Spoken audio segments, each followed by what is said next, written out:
Hi friends, నేను మేకం కిరణ్. మీకు మరిన్ని ఒగ్గు కథ అప్డేట్స్ కావాలనుకుంటే తప్పకుండా నా ఛానల్ని సబ్స్క్రైబ్ చేసుకోండి. నేను పార్వతీదేవిని లోకమాతను అందరికి ఎరికెను. నేను మనిషినే. నువ్వు మనిషి లెక్క నేను గంగదేవ అంటారు. ఇదట గంగదేవ. పుయ్యమంట బతుకవు, పెద్ద నోట అనకు, చిన్న నోట గంగ లెక్క ఉందా? పుయ్యమంట బతుకవు. చెప్పు ఒకసారి ఇవాళ గంగేరా. నువ్వు గంగవా? నువ్వు పార్వతివా? నేను కాదా? నేను కాదా గంగరు? అయితే నేను నీకు ఎంత తక్కువ ఉన్నదో ఈయన లోపట నాకంత తక్కువ ఉన్నది. కాబట్టి ఆరాల్సిందైతే పాల్చిన నల్లి పుట్టోడ చెప్తలేవు. చెప్పరా చెప్పరా చెప్ప. అయితే ఇప్పుడు నా మొదటికి నేను స్నానం పోసుకుంటాను. ఇవాళ ఏంటిది? ఉగాది పండుగ. ఇవాళ శివరాత్రి. శివరాత్రి కాబట్టి నేను నా భర్తను నా దగ్గర నిలుచుకున్నా. నేను స్నానం పోతాను. నేను నా మూడు కాబట్టి నా భర్త సగ భాగంలో నన్ను దాచుకున్నాడు. సగ భాగం లోపల నన్ను దాచుకున్నాడు. 10వ అవతారం నా భర్త అయితే 11వ అవతారం నాది. నేను లోకమాతను. అయితే నా భర్తకు నేను మాట్లాడతాను. వినర్శించలే. నీకే హక్కు ఉన్నది కానీ నాకు హక్కు ఉన్నది. నాకల్లా సగం అత్యాన్ని. నిన్ను నీ తోలికి నేను రాలేదు, నా తోలికి నువ్వు రాలేదు. కాబట్టి నా తోలికి రాకు, పెద్ద నోట అనకు, చిన్న నోట వాడకు. వింటానవా? నేను మర్యాద మర్యాద వింటానవా? దూరం లెక్క పెరిగిన కానీ తుజ్జకుండా తెలియలేదు నీకు. అంటావు నా కోపం రాదు. ఏంటిది? ఏమైతుంది? నా జోలిగా వచ్చినావు అనుకో, ముందు తులుపని షీపురి కట్టబట్టి నీ ముఖం మీద చూస్తా.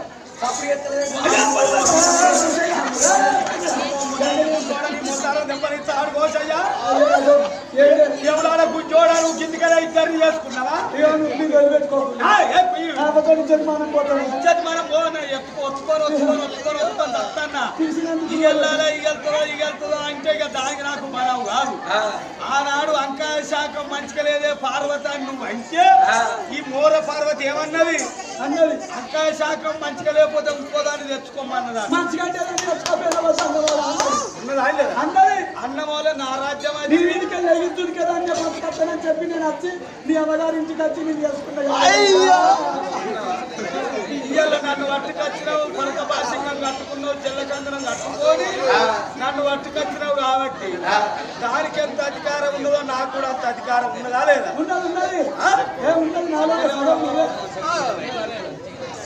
కాబట్టి కదంటే నేను పడతానా? ఎందుకంటే ఒక్కారి లోపల 2 కప్పులు ఇవిడై, ఒక్కింట ఇద్దరు ఆడవాళ్ళు ఎన్నడికి నెక్కరు. కాబట్టి ఇక నీకు నాకు బలావు కాదు. నల్లికుంటారా? చల్ల వల్ల రాదా? ఎవరిని పుయ్యమంటే బతుకో.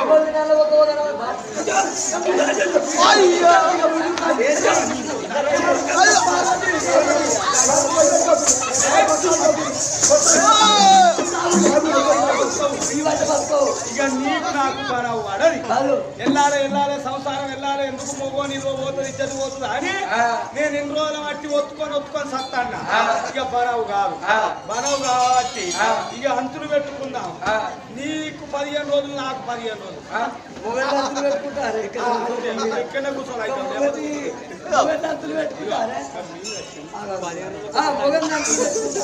అంతులే అంతే. బట్టిగా పోనీ నీ దగ్గర ఉంటుంది, నా దగ్గర ఉంటుంది అని అనుకున్నా.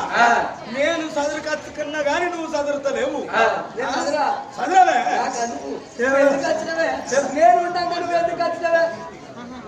నువ్వు మంచిదాని అయినాక వామ్మో ఏమన్నంటే బాగా దాపురమయ్యే రసబండల మీరే ఇద్దరు సందులో పోవాలి.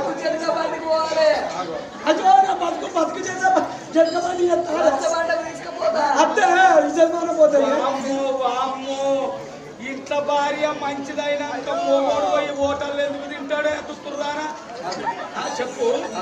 ఇంట్లో పిల్ల మంచిగా అరుచుకున్నాక మొగోడు మళ్ళీ బయటికి ఎందుకు పోతాడు? నల్లికుంటాడా? సరి 15 రోజులు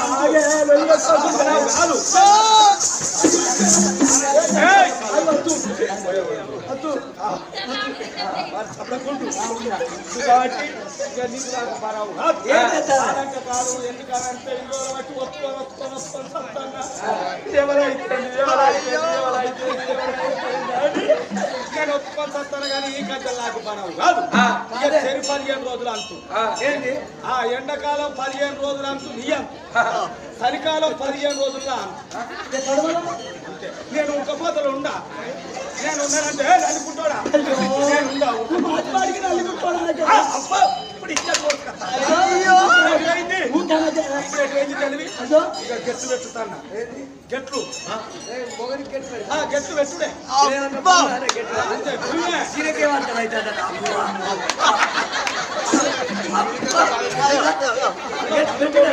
పెట్టుడే అంతే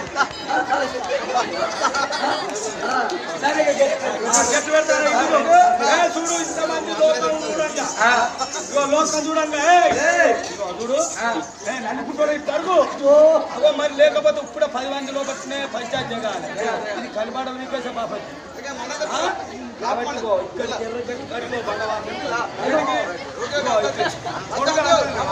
పొడుగు పెడతా పాలు అడ్డమే ఇక్కడికి బండ వాచుకున్నా ఎంతైనా పెద్దదానివేనా నేను ఎంతైనా పెద్దదాన్ని ఉల్లు క్యారెట్ గట్టిగా పెద్దదాని అన్నావు లోకం ఎదురు బాంచారు ఆవిరి ఇక్కడికి పెద్దదాని అన్నావు కాబట్టి పెద్దోళ్ళు మీదికుంటారు కదా ఇక్కడ నుంచి మీది పక్క నీకు ఇక్కడ నుంచి బెత్తడు కూడా కిందికి జరగా ఈ కింది పక్క నాకు నా పక్క తోలికి నువ్వు నాకు నీ పక్క తోలికి నేను 15 రోజులు స్థానం పోసుకుంటానా కింది పక్క లేకపోతే అది ముగ్గు పట్టని గబ్బు పట్టని అవుతున్నాను నీ పక్క తోలికి నేను రాను నా పక్క తోలికి ఒకవేళ దబ్బనా నీ మీది నీళ్ళు కిందికి ఒడ్డు దాటిన కింది భూమిలోకి వచ్చింది అనుకో ఒక ముళ్ళు చిపిగస్తా నిన్ను కొడతా లేకపోతే నా కింది నీళ్లు నీ మీదికి వస్తుంటే ఈ చీపురు కట్టబట్టి నా ముఖం అగో మరి అప్పుడు తెలవరా నీకు రాబుద్ది అయితే చెరుతుకు నిలబడి ఆడిదాని అయితే ఈయన కుత్రకు తాళ్ళు కట్టుకో చెట్టుకులాడే నుంచలా ఇక్కడ నుంచి ఇటే పోసుకో సరే భర్తను బాధ పెట్టినావు కింది పక్షం నీకన్నా నువ్వు పెద్దదాన్ని అన్నావు కాబట్టి పెద్దలకు వీధి పక్కే ఉంటుంది కింది పక్క నీకు అవసరమే లేదు నువ్వు నెత్తిలు ఉండేదాన్ని గంగదేవి నువ్వు నెత్తిలు ఉంటావు కదా నేను కింద ఉండేది సగ భాగంలో లేదు దిగత్తా కిందికి అనుకుంటా నాకు మీకే ఆడుకుంటుంది నువ్వు ఆయన పాద సేవ చేసుకుంటావు పాదాలు కడుక్కుంటుంటా నాదా ప్రాణేశ్వర ఇవాళ నేను తెలుసుకున్నా అది ఉంటే నేను ఉండా దాని బూరెలు కావన్నా నా గారెలు నాన్న పొత్తులుంటే పొరమాడా మరి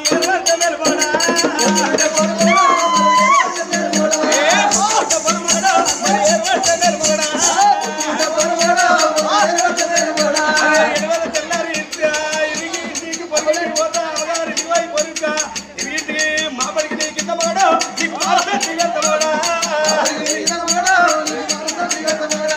మాపడికి నీ కింద పోడా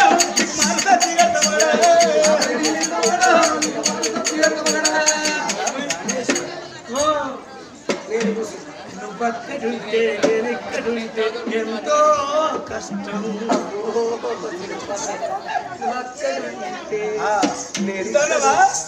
15 రోజులు ఎవరంత ఇప్పుడు నీ అంతేనా పో నీ ఉడకపోతలు ఉండా 15 రోజులు అంటూ చలికాలం వస్తుంది రా బాయ్ బాయ్ మన దేవుళ్ళకి కోరుకుంటాయి పార్వతీదేవి ఏమన్నది ఓ నాదా ప్రాణేశ్వరి ఆనందమైన కడిగ లోపల సత్యవంతుల కథ చెప్పు అన్నది దేవాల దేవతలు మనమే గొప్ప మన కన్నా గొప్పలు లేదా అని శంకరుడు అన్నాడు నాదా ప్రాణేశ్వర గొప్పలు లేరంటున్నవా గొప్పలు ఉన్నారు వాళ్ళ పేరు చెప్పుతున్న వినవయ్యా ఓ ప్రాణనాథ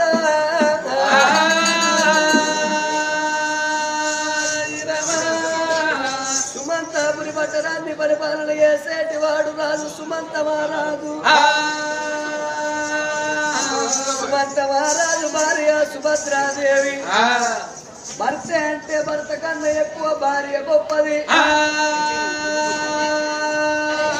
భార్య భర్తలే అంటే వాళ్ళ కడుపులో ఉంటుంది 7 ఏళ్ల బిడ్డ శివజ్యోతి నా భక్తురాలు భర్త అంటే భార్య గొప్పది భార్య భర్తలే అంటే వాళ్ళ కడుపులో పుట్టింది శివజ్యోతి వాళ్ళు మీ భక్తులు కాదు నా భక్తులు ఉన్నారయ్యా ఓ ప్రాణనాథ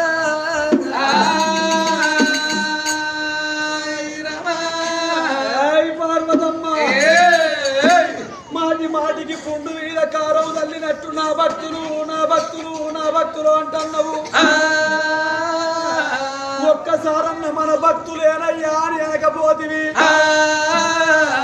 నా భక్తులు అంటే నాకు సూదులతోటి గుచ్చినట్టయితుంది దబ్బురాలతోటి పొడిచినట్టయితుంది భూలోకనగరము లోపల సత్యవంతులు సుమంత మహారాజు భార్య సుభద్రదేవి అన్న బిడ్డ శివజ్యోతి వాళ్ళ ముగ్గురు నా భక్తులే సత్యము తప్పరు మాట తప్పరు మడిమరిప్పరు సత్యవంతులు బుద్ధివంతులు అన్నము ఏ పార్వతమ్మ మనమే దేవాన దేవతలము అమృతము దాగిన దేవతలము 67 మంగళింగాలు 33 గట్ల దేవాన దేవతల కన్నా గొప్పలు అన్నవు నల్లదలికే నరులంటే నిమిషానికి 20 అబద్ధాలు ఆడుతారు నల్లదలికే నరులు మనకన్నా గొప్పలు అవుతారా వాళ్ళే సత్యవంతులు మాట తప్పని వాళ్ళు అంటున్నవే పార్వతి వాళ్ళ సత్యవంతులు అంటున్నావు వాళ్ళ సత్యము తప్పిస్తా నేను నీకు నాకు మధ్యన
అవి నా శిరవెల్ల ఒరిగించుకొని శివపురి పట్నం వదిలిపెట్టుకోదనే పార్వతి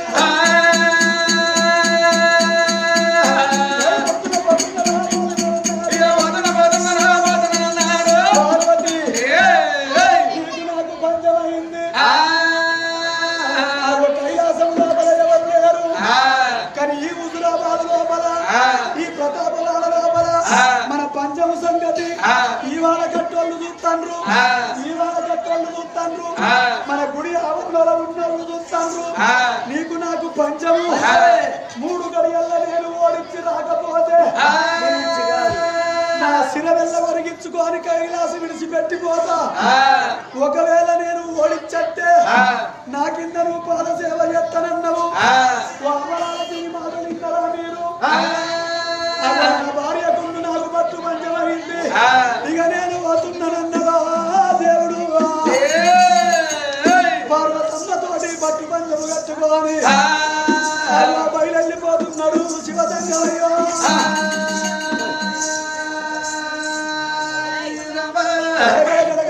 పెట్టిండు తెల్లని గుడ్డకు తెచ్చిండు కోపము ఎర్రని గుడ్డకు ఎత్తిండు కోపము ఇలాంటి పనుల పిండి వరకొరికి ఆ కైలాసము నుంచి దేవుడు ఉన్నాడే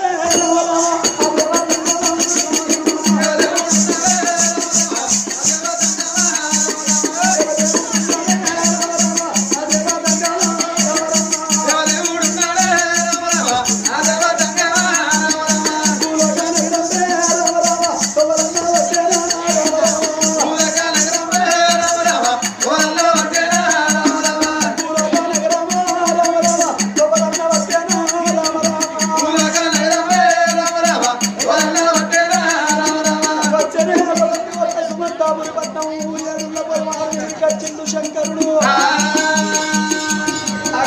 అనుకున్నాడు నా భార్యతోటి పట్టు పంచము కట్టి బయలుదేరి వస్తున్న వాళ్ళను ఓడించడానికి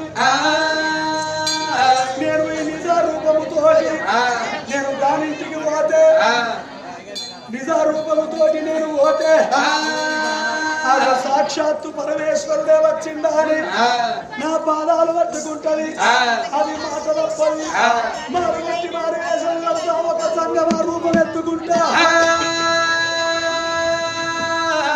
రూపులు పక్కమారి రుద్రవేకుడైతనన్నాడు భగవంతుడు తెలుసుకున్నాక కాంతంటూ ఏమన్నా ఉన్నదా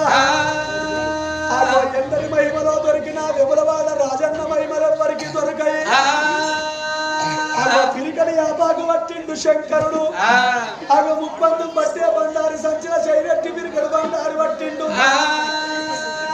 బండారి అంటే కొంతమందికి ఎరిక కొంతమందికి ఎరకలేదు బండారి అంటే పసుపు తిరుపతిలో పుట్టింది తీరుల బండారు మక్కల పుట్టింది మంచిది బండారు పాకిస్తాన్ లో పుట్టింది పచ్చిది బండారు ఆనాటి కాలాన మల్లయ్య చిన్నవాడు దేవుడు శ్రీ శరీరవాసుడు దేవుడు కన్ను ఆకార పిండము ఎడమ కన్ను ఎండి కన్ను ముడి కన్ను మౌడి కన్ను నడమ నొట్ట చెత్రి కన్ను జగమల్ల ఎరుగులు బహుమాన గల్లవాడు రారాజు మల్లయ్య వీరమ్మ కుమారుడు రేవంతుడు మల్లయ్య యాదిరెడ్డి గన్న కొడుకు వంశవంతుడు మల్లయ్య పిల్ల నడిచేది కుంకుమ బాటగా వాళ్ళ పిల్లగా నడిచేది పశువు బాటగా వన్నారు కాలుకు కాదరి గవ్వ కట్టుకొని మెడకురి పోల పూసలేసి జట్టి లాగులు తొడిగి పట్టుకున్నలు కట్టి దైతంలో సవారు దండివాడు మల్లయ్య మక్కా పట్నం పోయి మొక్కరాని తుర్కొల్ల మొక్కించి ఓడరాని తుర్కొల్ల ఓడించి కాశీకి పోయి కర్రావు తెచ్చి కంతూరు వేసి తుర్కొల్లకు సున్నతులు కట్టి తుర్కొల్ల భార్యలకు మురుకలేసి ఉన్నది బాగున్నది మంటికి తెలుగు బండారు గడ్డ పట్టుకొచ్చిన బారుల మల్లయ్య వచ్చిన బండారు తొక్కేది బండారు మొక్కేది బండారు యాద పూతలకు వానది బండారి పర్వతాల మల్లయ్య నీకు 10,000 శరణు అని పిరికడ బండారు